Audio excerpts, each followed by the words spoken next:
Hoje vamos conhecer as principais notícias da segunda parte de fevereiro de 2023. Vamos iniciar no Brasil. No Mato Grosso, 2 homens provocam chacina após perderem R$4.000 em um jogo de sinuca num bar local.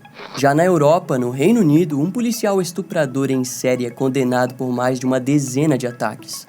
Indo para os Estados Unidos, 2 homens foram presos acusados de assassinar uma jovem de 17 anos lá em 1975. Já no tribunal de Green Bay, uma mulher foi acusada de desmembrar o seu namorado e agrediu seu advogado depois de ouvir o que não queria no tribunal.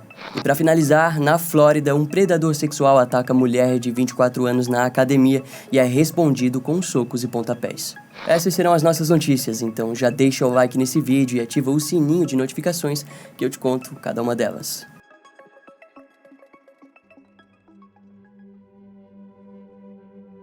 Tudo parecia tranquilo na terça-feira do dia 21 de fevereiro no bar do município de Sinop, no Mato Grosso. Havia 6 homens jogando sinuca, outros sentados e olhando. Em outras mesas tinha uma adolescente e uma mulher. E também foi visto homens jogando baralho no estabelecimento. No entanto, tudo mudaria quando Edgar Ricardo de Oliveira, de 30 anos, e Ezequias Sonza Ribeiro, de 27 anos, perderam R$4.000 num jogo de sinuca. A aposta foi alta para todos, mas principalmente para 7 pessoas. Edgar e Ezequias não gostaram do deboche que receberam ao perder. Assim, um deles pegou uma pistola 380 em sua caminhonete e fez com que todos ficassem de costas para a parede. Em seguida, o outro homem se armou com uma espingarda calibre 12 e retornou para disparar em direção a todos que estavam no estabelecimento. Antes da fuga, os atiradores roubaram o dinheiro que estava em uma das mesas de sinuca e levaram consigo alguns objetos do bar. Ao todo, 9 pessoas estavam no local, mas apenas 2 sobreviveram. Uma das vítimas fatais até chegou a ser atendida pelo corpo de bombeiros, mas não resistiu. Os suspeitos foram rapidamente identificados. E assim, no dia seguinte, Ezequias acabou resistindo à prisão e trocou tiros contra a polícia. Ele tentou fugir para uma área de mata, mas foi baleado. O criminoso foi atendido no Hospital Regional de Sinop, mas morreu devido aos ferimentos. Após a sua morte, o segundo atirador, Edgar, acabou se entregando. Em uma nota pública, a Polícia Civil compartilhou que ambos tinham passagens pela polícia. O delegado Braulio Junqueira disse que Ezequias tinha uma ficha criminal por porte de arma ilegal, roubo, formação de quadrilha, lesão corporal e ameaça. Além disso, possuía um mandado de prisão em aberto. Edgar, no entanto, possuía apenas passagem por violência doméstica. Ele também possuía registro como CAC, colecionador, atirador esportivo e caçador. A arma da chacina provavelmente ele obteve por meio desse registro, que foi facilitado nos últimos anos a obtenção. Ele também frequentou um clube de tiro na cidade de Sinop, mas foi retirado por não comparecer com frequência. De acordo com as testemunhas, antes do tiroteio, os criminosos não demonstraram nenhum desentendimento com os homens do bar, até que simplesmente decidiram que matariam todos que estavam ali. Ainda na quarta-feira do dia 22 de fevereiro, a caminhonete e a espingarda foram apreendidas em um terreno no bairro Vila Verde, no Mato Grosso. Ao que parece, o terreno pertencia a um dos atiradores. O caso já é considerado praticamente como encerrado, e só nos resta aguardar o julgamento do assassino Edgar Ricardo de Oliveira. Nas primeiras semanas de fevereiro de 2023, a imprensa do Reino Unido compartilhou com o mundo a existência de David Corrick, um ex-policial e estuprador em série. Em uma audiência no Tribunal da Coroa de Southwark, o criminoso recebeu 36 sentenças de prisão perpétua com uma pena mínima de 30 anos e mais 239 dias. Vamos conhecer um pouco sobre esse indivíduo. Na sua adolescência, ao completar os seus 18 anos, David entrou no exército britânico, mas a sua vida militar foi curta. Em seguida, por volta de 2001, ele tentou um cargo na Polícia Metropolitana. No ano seguinte, a polícia descobriu acusações de que David estava envolvido em violência doméstica, mas aparentemente o caso foi ignorado. Eventualmente, por meados de 2009, ele alcançou a Divisão de Proteção Parlamentar e Diplomática da polícia. Nesse período, diversas reclamações surgiram sobre o comportamento inadequado do policial, mas os seus superiores não pareceram entender o nível de perigo do sujeito. Nos anos seguintes, os seus colegas de trabalho até mesmo o deram o apelido de Carrick Bastardo, em referência à sua crueldade em serviço. Mas o que ninguém sabia era de que por volta dos anos de 2003 a 2020, David violentou sexualmente diversas mulheres que conheceu por meio do Badoo e Tinder. Ele não apenas utilizava sua profissão para ganhar a confiança das vítimas, mas como também para ameaçá-las após o ataque. Em alguns casos, David permaneceu em relacionamentos com essas mulheres e as abusava severamente, desde fisicamente até psicologicamente. Ele usava para torturas cintos, prisão e manipulação para controlar as mulheres com o qual formavam um relacionamento. Em outubro de 2021, uma mulher foi até a polícia e disse que David havia a violentado no ano anterior. Essa acusação foi então investigada, levando à prisão do policial. No entanto, não se engane, pois isso só ocorreu devido ao fato de que no mesmo mês, outro policial chamado Wayne Couzens foi preso pelo sequestro, estupro e assassinato de uma mulher chamada Sarah Everard. Devido ao crime, toda a força policial do Reino Unido estava sob pressão para que policiais com condutas estranhas ou tóxicas fossem investigados. Após a prisão de David, várias outras mulheres surgiram para relatarem suas histórias. Uma vítima contou que o conheceu em um bar no ano de 2003, onde ele a garantiu que ser um policial e que ela estava segura. Mais tarde, David a violentou diversas vezes sob a mira de uma arma. Outra mulher que teve um breve relacionamento com o policial alegou que quando David bebia, ele ficava extremamente agressivo e muitas vezes a obrigava a andar completamente nua. Uma terceira vítima disse que havia sido surrada com um chicote contra sua vontade e que o policial costumava a tratar como se fosse um objeto que pertencia somente a ele. Depois que o criminoso foi condenado, a Polícia Metropolitana disse que cerca de 1.000 policiais seriam investigados por acusações sexuais. Em maio de 2022, David estava detido preventivamente na prisão HM Belmarsh, no sudeste de Londres, onde tentou suicídio, mas falhou. Ao total, o criminoso violentou cerca de 12 mulheres em um período de 20 anos em serviço da Polícia Metropolitana. O departamento pediu desculpas públicas pelo caso e confessou que David Carrick jamais deveria ter se tornado policial. A chefe de polícia, Barbara Gray, concluiu que vários policiais serão investigados e devidamente banidos do departamento devido aos seus comportamentos que sujam a imagem da polícia.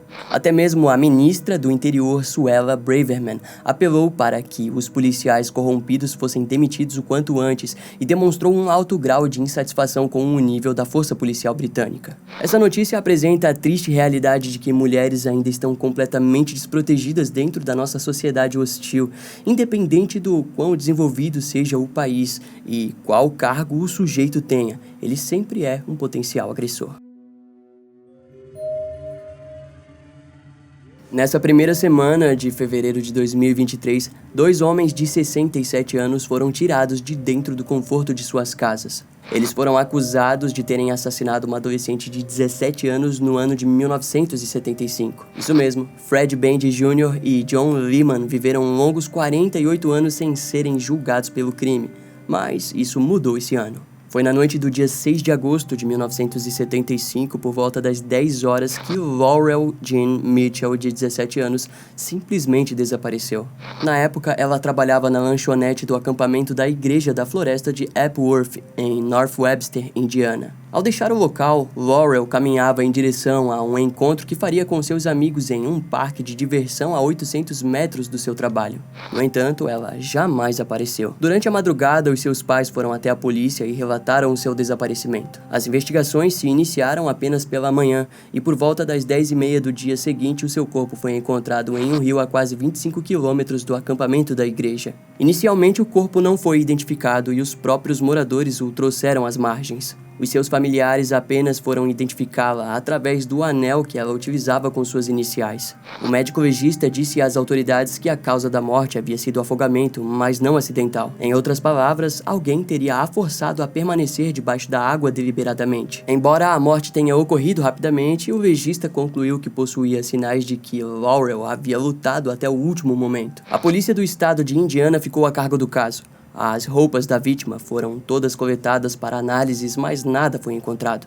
Centenas de pessoas foram entrevistadas e, curiosamente, todas diziam a mesma história, de que na noite do crime ouviram um carro barulhento na região do acampamento da igreja. O veículo, até então, não era comum na área. Um casal que morava próximo disse ter ouvido alguém batendo com força o porta-malas do carro ao anoitecer e que o veículo era um Mustang verde. Outra vizinha disse ter ouvido a voz de um homem dizer possivelmente para outro sujeito que deveriam pegá-la rapidamente. Devido a esse testemunho, os investigadores acreditavam que pelo menos 2 homens estavam envolvidos. O departamento do xerife do condado de Kosciuszko, o departamento do xerife do condado de Noble, o gabinete do legista e a polícia de Indiana trabalharam em conjunto nas buscas, mas nenhuma outra pista foi encontrada. Por quase 4 décadas, várias equipes foram postas para investigar o caso, mas ninguém nunca chegou perto de encontrar algum vestígio dos autores do crime. E foi somente em 2013 que uma ligação mudaria tudo. A polícia do condado de Noble recebeu o telefonema de uma mulher da Flórida que disse que viveu em North Webster quando tinha 16 anos. De acordo com ela, na época do desaparecimento, ela namorava com um garoto chamado John Lehman, de 19 anos. Em uma festa, ele confessou que ele e seu amigo Fred Bend Jr., de 20 anos, haviam matado Laurel. A história parecia ser louca demais para ser verdade, mas a testemunha conseguiu fornecer detalhes que apenas a polícia sabia. No ano seguinte, mais uma testemunha surgiu para fortalecer a história de que John havia confessado o assassinato. Mas seria somente em 2019 que os investigadores conseguiriam informações o bastante para reabrir o caso. Assim, o DNA das roupas de Laurel foi coletado e enviado para a divisão de laboratórios da polícia do estado de Indiana. Lá, um perfil foi criado para que pudesse ser comparado com os suspeitos. Em dezembro de 2022, Fred Bend Jr. foi localizado na cidade de Goshen, em Indiana, onde concordou em compartilhar o seu DNA. No início de 2023, os resultados foram positivos. Além disso, o chefe de polícia do estado de Indiana, Kevin Smith, descobriu que na época do crime, Fred possuía um Mustang. Para variar, Fred tinha uma ficha com condenações de abuso sexual infantil datadas de 2001 no condado de Noble, onde recebeu 2 anos, e também outra em 2016, onde recebeu 6 anos, mas foi liberado em 2020. Em contrapartida, John viveu sua vida sem nunca ter tido novos problemas com a lei. Ambos foram detidos em Indiana e enviados para a cadeia no norte de Noble, onde enfrentaram a acusação de assassinato. Segundo o juiz Michael Kramer, ambos serão acusados por assassinato em 1º grau e provavelmente receberão a prisão perpétua pelo assassinato. No momento, os 2 assassinos estão presos e sem direito à fiança enquanto aguardam pelo julgamento. Até lá, só nos resta aguardar. Essa mulher do vídeo se chama Taylor Shabsness, de 25 anos. Sua explosão de raiva ocorreu depois que o seu advogado pediu ao juiz o adiamento do julgamento para que pudesse provar que sua cliente não era competente mentalmente para ser julgada. E ao que parece, ela mesma tentou provar isso para o juiz, não é? Brincadeiras à parte, Taylor foi rapidamente imobilizada pelos guardas do tribunal e o julgamento deve ocorrer até maio de 2023. Mas vamos tentar entender o caso dela. Em fevereiro de 2022, a mãe de um rapaz chamado Chad Furion, de 25 anos, chegou em casa e se deparou com uma cena grotesca. Em um balde coberto de sangue, havia o órgão sexual do seu filho junto à sua cabeça e outras partes do seu corpo. A polícia da cidade de Green Bay, em Wisconsin, rapidamente atendeu ao chamado. Em poucas horas de investigação, foi descoberto que Chad havia passado boa parte do seu dia com Taylor Shabsness. Curiosamente, ao ser encontrada, a suspeita ainda vestia as roupas manchadas de sangue. Em sua posse também foi confiscada uma caixa de panela com outras partes do corpo de Chad. No interrogatório, Taylor contou à polícia de Green Bay que os dois haviam fumado metanfetamina enquanto passavam o dia juntos, mas que não possuía o objetivo de matá-lo. Entretanto, enquanto se relacionavam sexualmente, ela gostou de estrangular o rapaz e parou somente quando percebeu que Chad estava morto. E mesmo com a sua morte, a mulher teria continuado a ter relações sexuais com o corpo. No meio do interrogatório, Taylor disse em um tom de deboche que a polícia iria se divertir tentando encontrar todos os órgãos do garoto. Desse modo, na residência da vítima foi encontrada uma bolsa escondida que continha o tronco de Chad. Taylor compartilhou que utilizou facas de cozinha para desmembrar o corpo, mas contou também que a faca de pão funcionou melhor por causa da lâmina serrilhada. O promotor distrital em 2022 disse que os fatos eram perturbadores e fazem do crime algo totalmente hediondo. A vítima foi descrita pelos familiares como a amante da natureza. O garoto também gostava de passar bastante tempo com a família. Chad era um garoto gentil e que costumava pensar nos outros antes de si mesmo. Antes do processo judicial se iniciar, Taylor foi considerada apta para ser julgada. Mas o advogado do réu sempre lutou contra aquilo, informando que a mulher desde a 7ª série vinha recebendo tratamento mental devido ao seu diagnóstico de transtorno bipolar. E tudo isso nos leva para o ano de 2023, que é quando o advogado pediu que a capacidade mental de Taylor fosse medida novamente. Ela então perdeu a paciência e atacou o próprio advogado. E após o ataque, o juiz disse para que o processo judicial fosse continuado, mas o advogado relatou estar pronto para desistir do caso. O tenente do xerife, Kevin Pollack, disse que depois daquele ocorrido, a criminosa sempre será escoltada por pelo menos 2 guardas enquanto estiver no tribunal. Atualmente, Taylor enfrenta acusações de homicídio intencional em 1º grau, mutilação de cadáver e agressão sexual em 3º grau. No vídeo vemos Xavier Thomas Jones, de 25 anos, atacando Nashalie Alma, de 24 anos. A jovem estava se exercitando na academia do complexo de apartamentos Inwood Park, na Avenida West Waters, na Flórida. Inicialmente, Xavier aparece e bate na porta que estava trancada. Nashalie vai até lá para abri-la, mas ela só o fez porque já havia visto o sujeito na academia. Assim, ela retornou tranquilamente para o seu treino, mas alguns minutos depois Xavier surge e começa a demonstrar suas intenções ao tentar agarrá-la pela cintura. Nashalie percebeu que aquilo não era certo e imediatamente tentou ligar para a polícia. No entanto, Xavier, como um predador sexual, rapidamente se aproximou e foi recebido por diversos golpes da garota. Ele então tentou derrubá-la, mas Nashalie continuou a lutar com todas as suas forças contra o agressor. Ao conseguir prendê-lo por alguns segundos, ela finaliza a ligação e consegue se levantar e fugir. No conflito, Nashalie lutou de todas as formas possíveis, até mesmo puxando o cabelo de Xavier para golpeá-lo diretamente no rosto.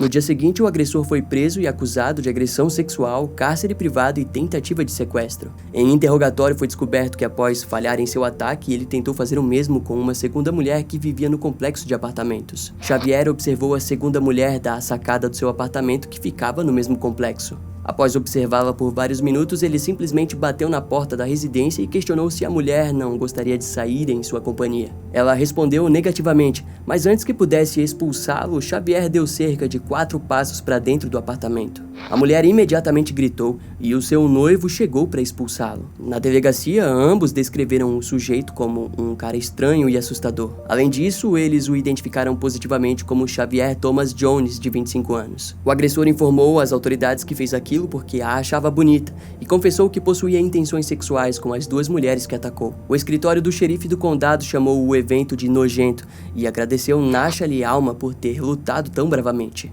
Xavier continua detido e sem direito à fiança até que o julgamento ocorra. Muito obrigado por ter chegado até o final desse vídeo, eu espero que você tenha gostado. Não esquece de deixar um comentário aqui embaixo, dizendo a sua opinião sobre algum desses casos, que é muito importante. Se você quiser ter acesso a todos os vídeos que ainda não foram pro ar, mas que já foram produzidos, é muito fácil. É só clicar aqui embaixo em Seja Membro e se tornar um membro desse canal. No mais, você pode continuar assistindo a minha playlist de casos criminais, clicando no primeiro link da descrição. Eu vou ficando por aqui, até a próxima e tchau!